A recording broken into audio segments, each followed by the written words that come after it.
Hey guys, আবারও চলে আসলাম তোমাদের সাথে ছোট্ট একটা মিনি ব্লগ শেয়ার করতে।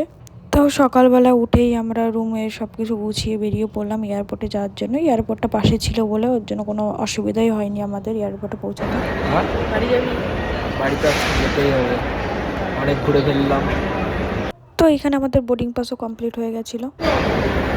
চলো वापस घर जा रहे हैं। बहुत दिन के बाद बहुत खुशी मिल रहा है। ফাইনালি ঘরে যা রে हम लोग।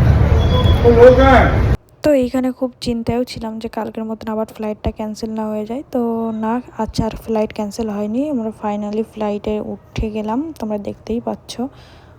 তো আমি তো বাড়ি যাওয়ার জন্য খুবই এক্সাইটেড, কারণ অনেক দিন হয়ে গেছে আমি বাড়ির থেকে বাইরে। তো এখানে ফ্লাইটে উঠেই সিট খোঁজা শুরু করে দিলাম কোনটা আমাদের সিট। তো এইখানে আমি আর আমার বর আমাদের সিটে বসে পড়েছি। ফ্লাইটে উঠে আমার সিটটা দেখে আমি খুশি হয়ে গেলাম, কারণ আমার উইন্ডো সিট ছিল। আর আমাদের সিটের উল্টো সাইডে আমাদের ফ্রেন্ডরা সবাই বসেছিল, ওদের তিনজনের সিট একসাথে পড়েছিল।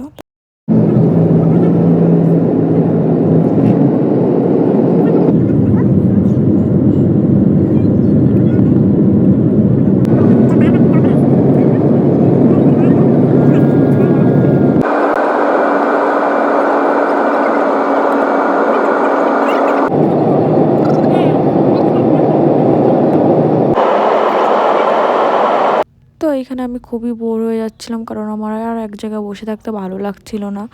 না ফোনে কোনো অফলাইন গেম ছিল, না কোনো কিছু ডাউনলোড করা ছিল যে দেখবো। তো এখানে আমি টাইম পাস করার জন্য ভিডিও করছিলাম। তো ফাইনালি আমাদের প্লেন ল্যান্ড হওয়ার টাইম হয়ে গেছিলো। তো আমাদের শ্রীনগর থেকে দিল্লি আসতে প্রায় 1 ঘন্টা 20-25 মিনিট টাইম লাগলো। তো এইখানে আমাদের পুরো শ্রীনগর থেকে কলকাতা অবধি ফ্লাইট আমরা নিইনি, আমরা শ্রীনগর থেকে দিল্লি অবধি নিয়েছিলাম, দিল্লির থেকে আবার কলকাতা। তো দেখো, তোমাদের সাথে কথা বলতে বলতে আমাদের ফ্লাইটটা ল্যান্ডও করে গেল। তো ল্যান্ড করার সময় অতটা ভয় লাগেনি, কিন্তু যখন প্লেনটা উঠছিল তখন একটু ভয় লাগছিল। তারপরে এখানে বসে বসে আমরা একটু ওয়েট করছিলাম, কারণ প্রচুর ভিড় ছিল সামনের দিকে, সবাই নামার জন্য তাড়াহুড়ো করছিল। তারপরে সবাই নামার পর আমরা লাস্টে ধীরে সুস্থে নেমে 2-3টে ফটো তুলে তারপর আবার বাসে উঠে বললাম। তারপর আমরা দিল্লি এয়ারপোর্টে পৌঁছে ওইখানে 2 ঘন্টা ওয়েট করতে হবে। তো দিল্লি এয়ারপোর্টে আমরা কী কী করলাম তোমাদের নেক্সট ব্লগে দেখাবো। বাই।